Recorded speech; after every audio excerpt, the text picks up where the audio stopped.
एक और बड़ी खबर, अगर आप चाहते हैं कि बुढ़ापे में कुछ रुपए आपको पेंशन के रूप में मिलें और जो आपके बुढ़ापे की लाठी बन सकें, तो ये खबर आपको जानना बहुत ज़रूरी है। जी हाँ, हम बात कर रहे हैं एनपीएस की, यानी कि नेशनल पेंशन सिस्टम की।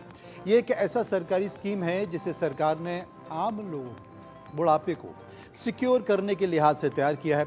इस स्कीम के जरिए आपके पास एक मुश्त भी अच्छा खासा फंड जमा हो जाता है और आप अपने लिए हर महीने पेंशन का इंतजाम भी कर लेते हैं।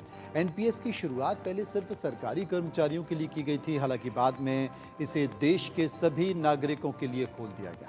जानिए कि इस स्कीम से जुड़ी ज़रूरी बातें और क्या हैं। आप किस तरह इस स्कीम से 50,000 रुपये से ज़्यादा पेंशन हर महीने ले सकते हैं।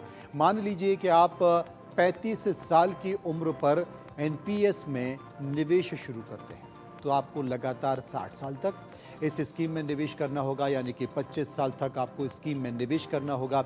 50,000 से ज़्यादा पेंशन हर महीने लेने के लिए आपको हर महीने कम से कम 15,000 रुपये निवेश करने होंगे।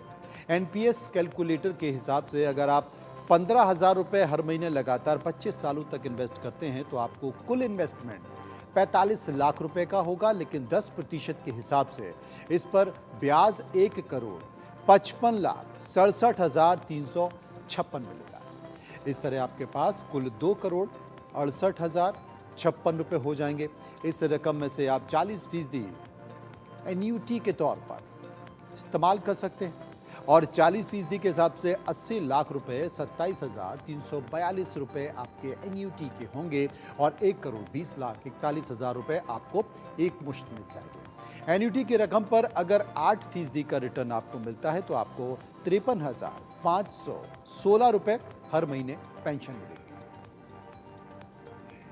ग्राफिक के जरिए इस स्कीम को समझाता हूं, आप और अच्छे से समझ सकते हैं क्योंकि आपके फायदे की स्कीम है। एनपीएस का मतलब है नेशनल पेंशन सिस्टम। एनपीएस एक सरकारी स्कीम है। बुढ़ापे को बुजुर्ग लोगों को सिक्योर करने के लिहाज से ये बनाई गई है। आप हर महीने पेंशन का अपना खुद इंतजाम कर सकते हैं।